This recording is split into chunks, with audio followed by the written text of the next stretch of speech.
episode is the fifth and final in our look at monasticism in the Middle Ages. To a lesser extent for the Dominicans, but a bit more for the Franciscans, monastic orders were an attempt to bring reform to the Western Church, which during the Middle Ages had fallen far from the apostolic ideal. The institutional church had become little more than one more political body, with vast tracts of land, a massive hierarchy, a complex bureaucracy, and had accumulated powerful allies and enemies across Europe. The clergy and older monastic orders had degenerated into an illiterate fraternity. Many priests and monks could neither read nor write, and engaged in gross immorality while hiding behind their vows. Now, that wasn't the case everywhere, of course, but it was in enough places that Francis was compelled to use poverty as a means of reform. The Franciscans who followed after Francis were quickly absorbed back into the church's structure, and the reforms that Francis envisioned were stillborn. Dominic wanted to return to the days when literacy and scholarship were part and parcel of clerical life. The Dominicans carried on his vision, but when they became prime agents of the Inquisition, they monumentally failed at balancing truth with grace. Modern depictions of medieval monks often cast them as either sinister agents of immorality or bumbling fools with good hearts but soft heads.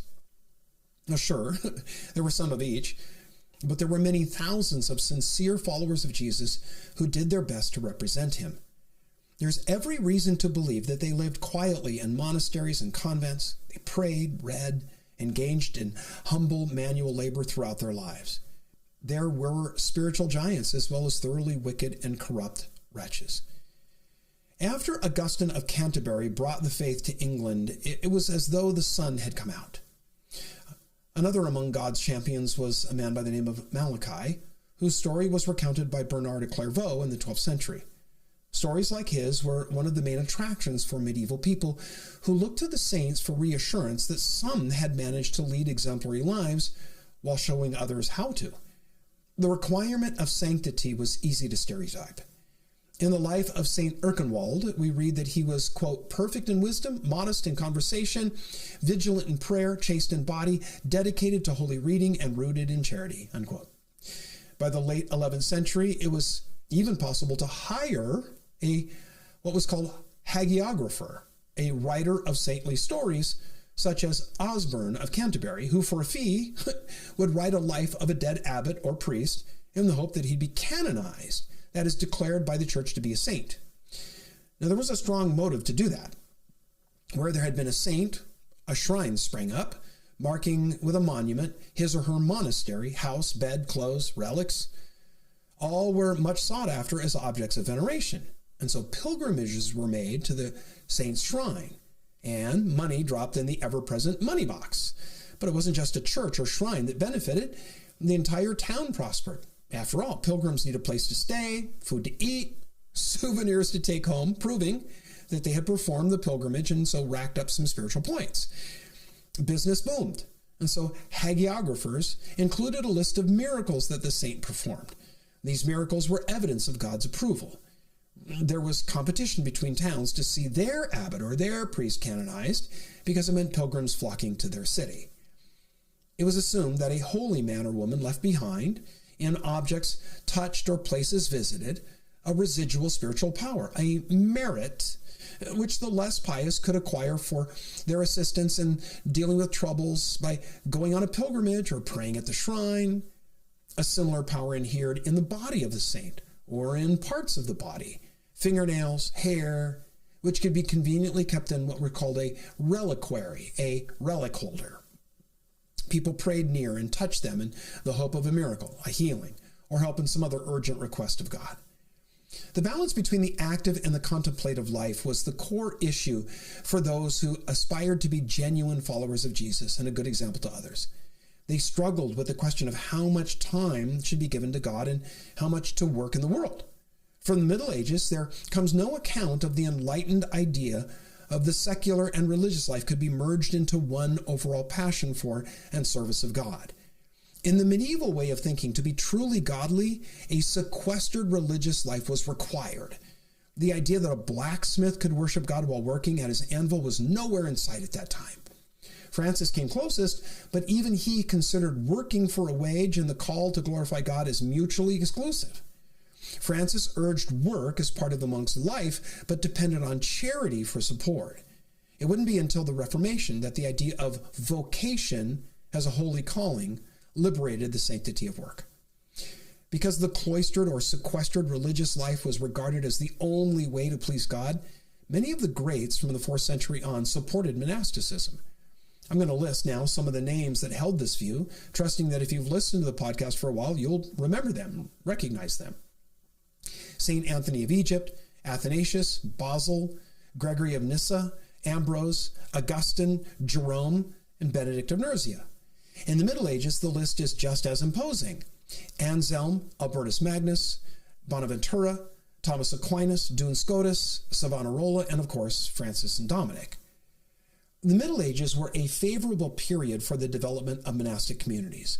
The religious, political, and economic forces at work across Europe conspired to make monastic life for both men and women a viable, even a preferred option.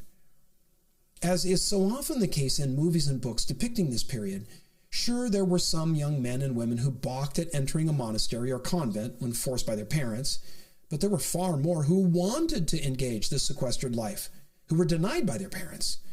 When war decimated the male population and women outnumbered men by large margins, becoming a nun was the only way to survive. Young men who knew that they weren't cut out for the hard labor of farm life or military service, well, they could always find a place for pursuing their passions for learning in a monastery. As in most institutions, the fate of the brothers and sisters in the monasteries and convents depended on the quality of their leader, the abbot or abbess. If she was a godly and effective leader, the convent thrived. If he was a tyrannical brute, well, the monastery shriveled. In those monasteries where scholarship prevailed, ancient manuscripts were preserved by scribes who laboriously copied them and, by doing so, became well-versed in the classics. It was from these intellectual safe houses that the Renaissance would eventually emerge. By drawing to themselves the best minds of the time, from the 10th well into the 13th century, monasteries were the nursery of piety and the centers of missionary and civilizing energy. When there was virtually no preaching taking place in churches, the monastic community preached powerful sermons by calling men's thoughts away from war and bloodshed to brotherhood and religious devotion. The motto of some monks was, "By the plow and the cross."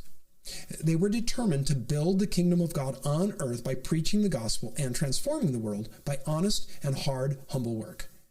Monks were pioneers in the cultivation of the ground. And after the most scientific fashion then known, they taught agriculture, the tending of vines and fish, and the breeding of cattle, as well as the manufacture of wool. They built roads in some of the best buildings. In intellectual and artistic concerns, the convent was the main school of the times. It trained architects, painters, sculptors. It was there the deep problems of theology and philosophy were studied, and when the universities arose, the convent furnished them with their first and most renowned teachers. So popular was the monastic life that religion seemed to be in danger of running out into monkery and society being little more than a collection of convents. The Fourth Lateran Council tried to counter that tendency by forbidding the establishment of new orders. But no council was ever more ignorant of the immediate future. Innocent III was scarcely in his grave before the Dominicans and the friars received full papal sanction. Now, during the 11th and the 12th centuries, an important change came. All monks were ordained as priests. Before that time, it was the exception for a monk to be a priest, which meant that they weren't allowed to offer the sacraments. Once they were priests, of course they could. The monastic life was praised as the highest form of earthly existence. The convent was compared to the promised land and treated as the shortest and surest road to heaven. The secular life, even the life of the secular priest, was compared to Egypt. The passage to the cloister was called a conversion, and monks were converts. They reached the Christian ideal. The monastic life was likened to the life of the angels. Bernard said to his fellow monks, quote, "Are you not already like the angels of God, having abstained from marriage?" Unquote. Even kings and princes desired to take the monastic vow and be clad in the monk's habit. So even though Frederick II was a bitter foe of the Pope, As he neared his death, he changed into the robes of a Cistercian monk. Rogers II and III of Sicily, along with William of Nevers in France, all dressed up in monks' robes as their end drew near. They thought doing so would mean a better chance at heaven. I guess spiritual camouflage to get past Peter. Accounts from the time make miracles, well, part and parcel of the monk's daily life. He was understood as surrounded by spirits. Visions and revelations occurred day and night. Devils roamed about at all hours in the cloistered halls. They were on evil errands to deceive the unwary and shake the faith of the careless. Elaborate accounts of these encounters are given by Peter the Venerable in his work on miracles. He gives a detailed account of how these restless spiritual foes pulled the bedclothes off of sleeping monks and, chuckling, left them across the cloister. While monasteries and convents were a major part of life in the Middle Ages in Europe, many of them bastions of piety and scholarship, well, others didn't live up to that reputation and became blockades to progress. As the years marched on, the monastic ideal of holiness degenerated into a mere form that became superstitious and suspicious of anything new. So while some monasteries served as midwives to the Renaissance, others were like Herod's soldiers trying to slay it in its infancy. As we end, I thought it good to do a brief review of what are called the hours, also known as the divine office or the breviary. This was how monks and nuns divided their day. The time for these divisions varied from place to place, but generally it went like this. In the early morning before dawn, a bell was rung that awakened the monks and nuns to a time of private reading and meditation. Then they all gathered for what was known as matins, or nocturnes, in which a psalm was read, there was some chanting, and then some lessons from Scripture or one of the church fathers. After that, they went back to bed for a bit, and then got up at dawn for another service called Lauds.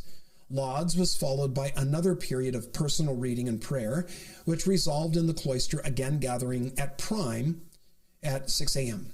Prime was followed by a period of work, which ended with terce, a time for group prayer about 9.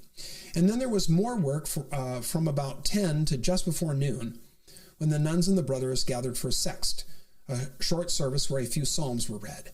That's followed by the midday meal, a nap, another short service at about 3 p.m. called nuns, named for the 9th hour since dawn.